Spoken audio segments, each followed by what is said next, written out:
صورت میں بھی نماز آپ کے اوپر معاف نہیں ہے۔ جنگیں ہوا کرتی تھیں، اللہ کے رسول صلی اللہ علیہ وسلم ان جنگوں میں بھی نماز پڑھا کرتے تھے۔ یہ الگ بات ہے کہ ایک گروہ نماز پڑھتا تھا اور دوسرا گروہ جنگ میں مصروف رہتا تھا، پھر پہلا گروہ جنگ سے نماز سے فارغ ہوتا تھا، یہ جنگ کا مورچہ سنبھال لیا کرتا تھا، اور دوسرا گروہ پھر نماز پڑھا کرتا تھا۔ لیکن نماز ایسی کنڈیشن میں بھی معاف نہیں ہے۔ کسی نے آپ کو باندھ دیا ہے، ہاتھ پیر بندھے ہوئے ہیں، قبلے کی طرف چہرہ نہیں ہے، تو آپ کا چہرہ جس طرف ہے اس طرف رک کر کے نماز پڑھنا ہے، لیکن پڑھنا ہے۔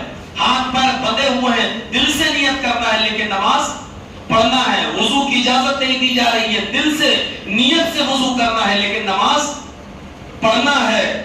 کسی بھی کنڈیشن میں معاف نہیں ہے، لیکن ان مخصوص ایام میں عورتیں، ہماری خواتین جن مخصوص ایام سے گزرتی ہیں، ان ایام کے اندر جتنے دن بھی ان کو یہ پیریڈ آئے گا اتنے دن کی نماز ان کے اوپر سے بالکل معاف ہے۔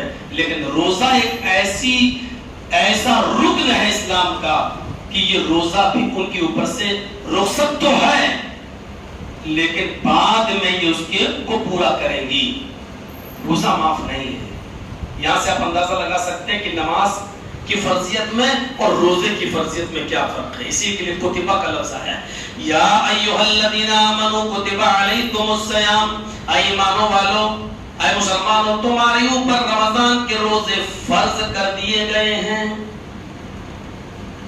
کما کتب علی الذین من قبلکم، جیسا کہ تم سے پہلے کے لوگوں پر فرض کیے گئے تھے۔ یہ ایک عجیب مسئلہ ہے، صرف مسلمانوں پر یہ روزے فرض نہیں ہیں، پہلے جتنی بھی امتیں اس دنیا میں آئیں اور جتنے بھی مذاہب آج بھی زندہ ہیں، ان تمام مذاہب کے اندر آج بھی روزے کا ثبوت ہے۔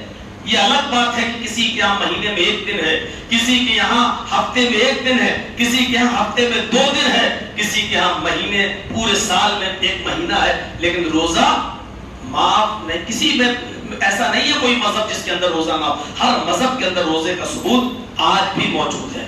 وہ الگ بات ہے کہ کسی کے یہاں یہ کھا سکتے ہو، یہ نہیں کھا سکتے ہو، اور کسی مذہب کے اندر بالکل کچھ نہیں کھا سکتے اور کچھ نہیں پی سکتے ہو۔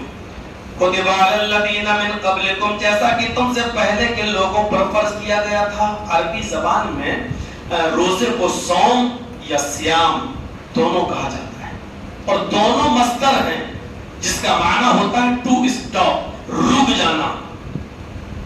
شرعی اصطلاح میں 3 چیزوں سے رک جانے کا نام روزہ ہے، کھانا، پینا اور جماع، ہم بستری۔